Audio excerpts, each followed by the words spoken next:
ನಮಸ್ಕಾರ ವೀಕ್ಷಕರೇ ರಾಜ್ಯ ಕಾಂಗ್ರೆಸ್ಗೆ ಈಗ ಬಿಗ್ ಶಾಕ್ ಎದುರಾಗಿದೆ.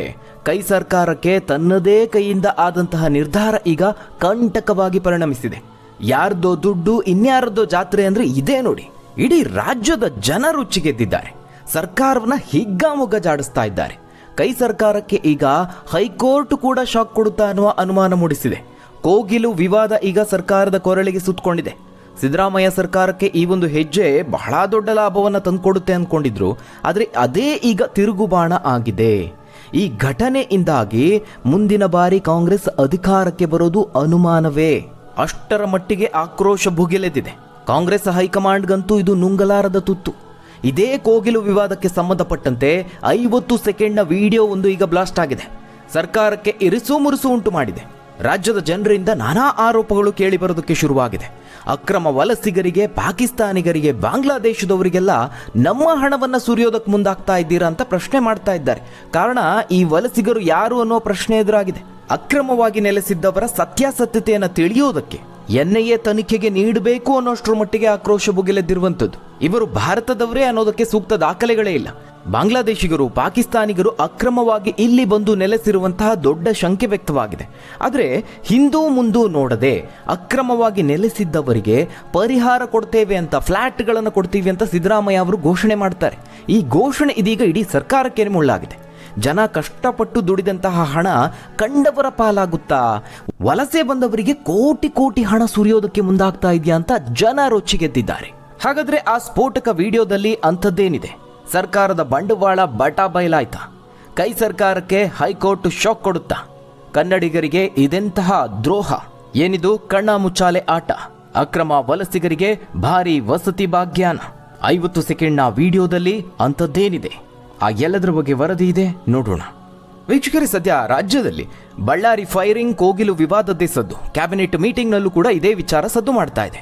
ಈ ಕೋಗಿಲು ವಿವಾದಕ್ಕೆ ಸಂಬಂಧಪಟ್ಟಂತೆ ಭಾರಿ ಬೆಳವಣಿಗೆ ಆಗಿದೆ. ಸರ್ಕಾರವನ್ನ ಇಕ್ಕಟ್ಟಿಗೆ ತಂದು ನಿಲ್ಲಿಸಿದೆ. ನೋಡಿ, ರಾಜ್ಯ ಸರ್ಕಾರ ಅದೆಂತಹ ದ್ರೋಹ ಬಗೆತಿದೆ ಅಂತ ರಾಜ್ಯದ ಜನ ಅದನ್ನ ಪ್ರಶ್ನೆ ಮಾಡೋದಕ್ಕೆ ಮುಂದಾಗ್ತಾ ಇದ್ದಾರೆ.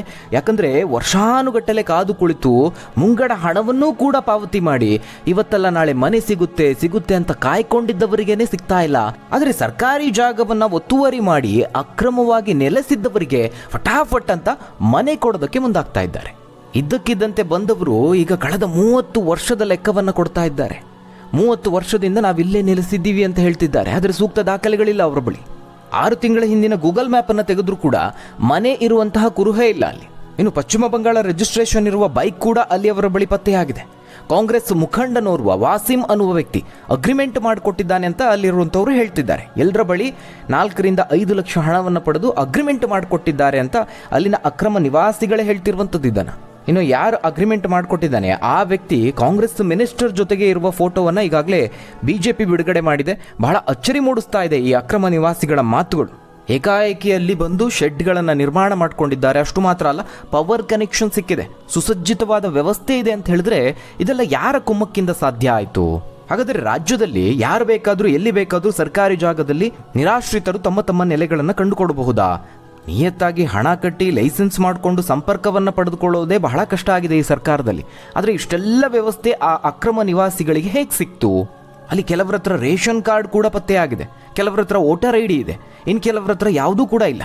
ಇಲ್ಲಿ ನಮ್ಮ ಗ್ರೇಟರ್ ಬೆಂಗಳೂರು ಪ್ರಾಧಿಕಾರ ಈ ಅಕ್ರಮ ವಲಸಿಗರ ಶೆಡ್ಗಳನ್ನು ತೆರವುಗೊಳಿಸಿದ್ರೆ ಅಲ್ಲಿ ಪಾಕಿಸ್ತಾನದಲ್ಲಿ ಕುಳಿತಂಥವರು ನಮ್ಮವರ ಮೇಲೆ ದೌರ್ಜನ್ಯ ಮಾಡ್ತಾ ಇದ್ದೀರಿ ಅಂತ ಟ್ವೀಟ್ ಮಾಡ್ತಾ ಇದ್ದಾರೆ. ಅಲ್ಲಿಗೆ ಏನು ಅರ್ಥವನ್ನು ಸೂಚಿಸುತ್ತೆ ಇದು? ಹಾಗಾದರೆ ಅಕ್ರಮವಾಗಿ ಪಾಕಿಸ್ತಾನಿಗರು ಇಲ್ಲಿ ಬಂದು ನೆಲೆಸಿದ್ರಾ ಅನ್ನುವ ಅನುಮಾನ ಮೂಡ್ತಾ ಇದೆ. ಸಿದ್ದರಾಮಯ್ಯ ಅವರ ಸರ್ಕಾರ ಏನು ನೀವು ಮಿನಿ ಬಾಂಗ್ಲಾದೇಶ ಮಾಡೋದಕ್ಕೆ ಹೊರಟಿದ್ದೀರಾ ಅಂತ ಬಿಜೆಪಿ ತೀವ್ರ ವಾಗ್ದಾಳಿಯನ್ನು ಮಾಡ್ತಾ ಇದೆ. ದಾಖಲೆಗಳ ಸಮೇತವಾಗಿ, ಸಾಕ್ಷಿ ಸಮೇತವಾಗಿ ಆರೋಪ ಮಾಡ್ತಾ ಇರುವಂಥದ್ದು. ಗಡಿಯಲ್ಲಿ ಕಣ್ತಪ್ಪಿಸಿ ಬಾಂಗ್ಲಾದೇಶದವರು ಪಶ್ಚಿಮ ಬಂಗಾಳಕ್ಕೆ ಬಂದರೆ ಅಲ್ಲಿ ಏಜೆನ್ಸಿಯಲ್ಲಿ 20,000 ಕೊಟ್ಟರೆ ಸಾಕು, ಆಧಾರ್ ಕಾರ್ಡ್ ಎಲ್ಲವನ್ನ ಮಾಡಿಕೊಡ್ತಾರೆ ಅನ್ನುವ ಆರೋಪ ಇದೆ. ಈ ಪುನರ್ವಸತಿ ಯೋಜನೆಯಡಿ ಅರ್ಜಿ ಸಲ್ಲಿಸಿರುವಂತಹ ಈ ವಸೀಂ ಲೇಔಟ್ ಹಾಗೆ ಫಕೀರ್ ಲೇಔಟ್ನ ಸಂತ್ರಸ್ತರ ಪೈಕಿ ಕೆಲವರು ಬಾಂಗ್ಲಾದೇಶ ಮೂಲದವರು ಇದ್ದಾರೆ ಅಂತ ಹೇಳಲಾಗ್ತಾ ಇದೆ. ಅಲ್ಲದೆ ನಕಲಿ ಆಧಾರ್ ಕಾರ್ಡ್ ಅನ್ನು ಮಾಡಿಸ್ಕೊಂಡಿರುವ ಬಗ್ಗೆನೂ ಸಂಶಯ ವ್ಯಕ್ತವಾಗಿದೆ. ಈಗಾಗಲೇ ಜಿಲ್ಲಾಡಳಿತ ಎಚ್ಚೆತ್ತುಕೊಂಡಿದೆ. ಪುನರ್ವಸತಿಗೆ ಅರ್ಜಿ ಸಲ್ಲಿಸಿದವರ ಪೊಲೀಸ್ ವೆರಿಫಿಕೇಶನ್ ನಡೆಸೋದಕ್ಕೆ ಮುಂದಾಗಿದೆ. ವೀಕ್ಷಕರೇ, ಈ ನಡುವೆ 50 ಸೆಕೆಂಡ್ನ ವಿಡಿಯೋ ಒಂದು ವೈರಲ್ ಆಗಿದೆ.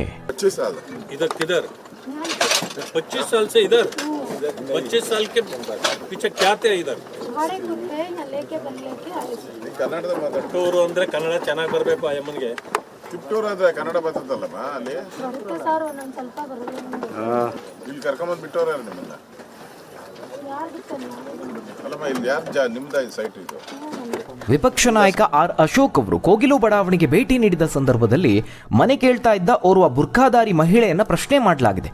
ಎಷ್ಟು ವರ್ಷಗಳಿಂದ ನೀವು ಇಲ್ಲಿ ವಾಸ ಮಾಡ್ತಿದ್ದೀರಾ ಅಂತ ಕೇಳಿದ್ದಾರೆ. ಮೊದಲು ಆ ಮಹಿಳೆ ನಾವು 25 ವರ್ಷಗಳಿಂದ ಇಲ್ಲಿ ವಾಸ ಮಾಡ್ತಿದ್ದೀವಿ ಅಂತ ಹೇಳ್ತಾರೆ. ಇದು ನಿಮ್ಮ ಸೈಟಾ ಅಂತ ಕೇಳಿದ್ರೆ ನಮ್ಮದೇ ಜಾಗ ಅಂತಲೂ ಕೂಡ ಆಕೆ ಹೇಳಿದ್ದಾಳೆ. ಆದರೆ ಈ ಸೈಟ್ ನಿಮ್ಗೆ ಹೇಗೆ ಸಿಕ್ತು ಅಂತ ಕೇಳಿದ್ರೆ ಆ ಮಹಿಳೆ ಬಳಿ ಯಾವುದೇ ಉತ್ತರ ಇಲ್ಲ. ಆಗ ಅಶೋಕ್ ಅವರು ಗೂಗಲ್ ಮ್ಯಾಪ್ ಅನ್ನು ತೋರಿಸಿ 1 ವರ್ಷದ ಹಿಂದಿನ ಮ್ಯಾಪ್ನಲ್ಲಿ ನಿಮ್ಮ ಮನೆಯೇ ಇಲ್ಲ ಅಂತ ತೋರಿಸಿದ್ದಾರೆ. ಅಷ್ಟು ಮಾತ್ರ ಅಲ್ಲ, ಆ ಮಹಿಳೆಯ ವಯಸ್ಸನ್ನು ಕೂಡ ಪ್ರಶ್ನೆ ಮಾಡಲಾಗಿದೆ. ಆಕೆ 24 ವರ್ಷ ವಯಸ್ಸು ಅಂತ ಹೇಳಿದ್ದಾಳೆ. 15 ವರ್ಷದಿಂದ ನಾನು ಇಲ್ಲಿದ್ದೇನೆ, ಮದುವೆ ಆದಾಗಿನಿಂದ ನಾನು ಇಲ್ಲಿದ್ದೇನೆ ಅಂತ ಹೇಳ್ಕೊಂಡಿದ್ದಾಳೆ. ಹಾಗಾದರೆ 10 ವರ್ಷಕ್ಕೆ ಮದುವೆ ಆಯ್ತಾ ಅಂತ ಮರು ಪ್ರಶ್ನೆ ಮಾಡಲಾಗಿದೆ. ಒಟ್ಟಾರೆಯಾಗಿ ಮಾಧ್ಯಮಗಳ ಮುಂದೆಯೇ ರೆಡ್ ಹ್ಯಾಂಡ್ ಆಗಿ ಅಕ್ರಮ ವಲಸಿಗರು ಸಿಕ್ಕಿ ಬಿದ್ದಿದ್ದಾರೆ. ಇದಕ್ಕಿಂತಲೂ ಹೆಚ್ಚಾಗಿ ಅಲ್ಲಿದ್ದ ಬಹುತೇಕರಿಗೆ ಕನ್ನಡವೇ ಬರೋದಿಲ್ಲ. ಕರ್ನಾಟಕದ ಯಾವ ಅಧಿಕೃತ ಭಾಷೆಯನ್ನು ಮಾತನಾಡೋದಕ್ಕೆ ಅವರಿಗೆ ಬರೋದಿಲ್ಲ. ಇಂತಹ ಅಕ್ರಮ ವಲಸಿಗರಿಗೆ ರಾಜ್ಯ ಸರ್ಕಾರ, ಕೈ ಸರ್ಕಾರ ಎಲ್ಲಿ ಫ್ಲ್ಯಾಟ್ ಕೊಡೋದಕ್ಕೆ ಮುಂದಾಗಿತ್ತು ಅಂತ ಕೇಳಿದ್ರೆ ನೀವು ಬಾಯಿ ಬಡ್ಕೊಳ್ತೀರಾ.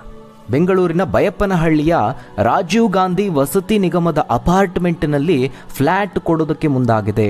ಇದನ್ನು ಕಟ್ಟಿಸಿದ್ದು ನಮ್ಮ ಜನಗಳ ದುಡ್ಡಿಂದ. ಇಲ್ಲಿ ನಿಜ ವಿಚಾರ ಏನಪ್ಪಾ ಅಂತ ಹೇಳಿದ್ರೆ, ಈ ಅಪಾರ್ಟ್ಮೆಂಟ್ ಏನಿದೆ ಅಲ್ಲಿ ಮನೆಗಳಿಗೆ 1 ವರ್ಷದ ಹಿಂದೆನೇ ಜನರು ಅರ್ಜಿ ಸಲ್ಲಿಕೆ ಮಾಡಿದ್ರು.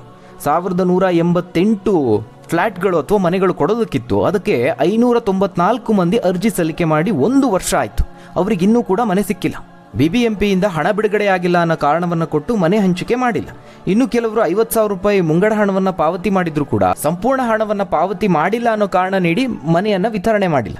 ನೋಡಿ, ಅರ್ಜಿ ಸಲ್ಲಿಸಿ ಮುಂಗಡ ಹಣವನ್ನು ಪಾವತಿ ಮಾಡಿದ್ರು 1 ವರ್ಷ ಆದರೂ ಗೃಹ ಭಾಗ್ಯ ನೀಡಿದಂತಹ ಈ ಸರ್ಕಾರ ಈಗ ಕೋಗಿಲು ಲೇಔಟ್ನಲ್ಲಿರುವ ಈ ವಲಸಿಗರಿಗೆ ಮಾತ್ರ ಭಾರಿ ಕರುಳು ಚುರುಕಂತ ಇದೆ. ಸರ್ಕಾರಿ ಜಾಗದಲ್ಲಿ ನೆಲೆಸಿದ್ದಂಥವರಿಗೆ ರಾಜಾತಿಥ್ಯ ಕೊಟ್ಟು ಗೃಹ ಭಾಗ್ಯ ನೀಡೋದಕ್ಕೆ ಮುಂದಾಗ್ತಾ ಇದೆ.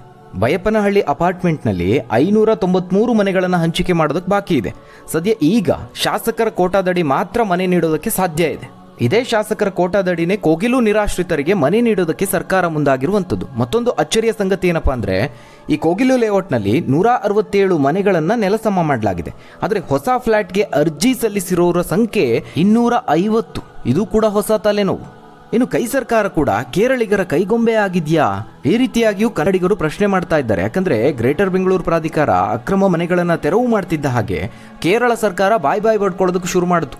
ಇನ್ನೊಂದು ಕಡೆ ಕಾಂಗ್ರೆಸ್ ಹೈಕಮಾಂಡ್ನಲ್ಲಿ ಇರುವಂತಹ KC ವೇಣುಗೋಪಾಲ್ ಮೂಗು ತುರಿಸೋದಕ್ಕೆ ಮುಂದಾಗ್ತಾರೆ. ಯಾರೀತ KC ವೇಣುಗೋಪಾಲ್? ನಮ್ಮ ರಾಜ್ಯದ ಸರ್ಕಾರಕ್ಕೂ ಆತನಿಗೂ ಯಾವ ಸಂಬಂಧ? ಕೇರಳಿಗನಾದ KC ವೇಣುಗೋಪಾಲ್ ಹೇಳ್ತಿದ್ದ ಹಾಗೆ ಇಲ್ಲಿರುವಂತಹ ಸಿದ್ದರಾಮಯ್ಯ ಅವರು, DK ಶಿವಕುಮಾರ್ ಅವರು ಫಟಾಫಟ್ ಅಂತ ಮನೆ ಕೊಡ್ತೀವಿ ಅಂತ ಘೋಷಣೆ ಮಾಡ್ತಾರೆ. ಸರ್ವೆ ಕಾರ್ಯವನ್ನು ಕೂಡ ಪೂರ್ಣಗೊಳಿಸ್ತಾರೆ. ಮನೆ ಹಂಚಿಕೆ ದಿನಾಂಕವನ್ನು ಕೂಡ ಫಿಕ್ಸ್ ಮಾಡಲಾಗುತ್ತೆ. ನೋಡಿ, ನಮ್ಮ ರಾಜ್ಯದ ಜನರ ಮಾತಿಗೆ ಬೆಲೆ ಇಲ್ಲ.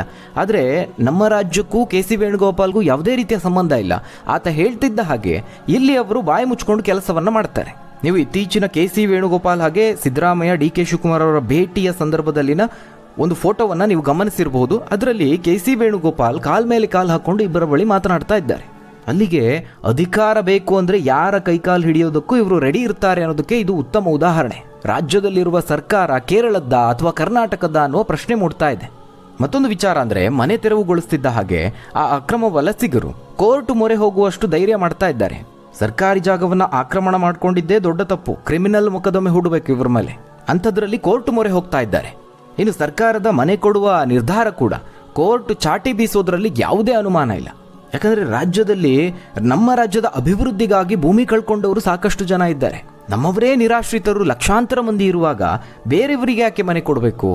ನಿಮ್ಮೆಲ್ಲರಿಗೂ ಗೊತ್ತಿರೋ ಹಾಗೆ ಲಿಂಗನಮಕ್ಕಿ ಜಲಾಶಯಕ್ಕಾಗಿ ಭೂಮಿ ಕಳ್ಕೊಂಡವರು ಕಳೆದ 65 ವರ್ಷದಿಂದ ಹಕ್ಕುಪತ್ರಕ್ಕಾಗಿ ಹೋರಾಟವನ್ನು ಮಾಡುತ್ತಲೇ ಬಂದಿದ್ದಾರೆ. ಆದರೆ ಯಾವುದೇ ಸರ್ಕಾರಗಳು ಇವರನ್ನು ಕಣ್ಣೆತ್ತಿ ನೋಡಿಲ್ಲ.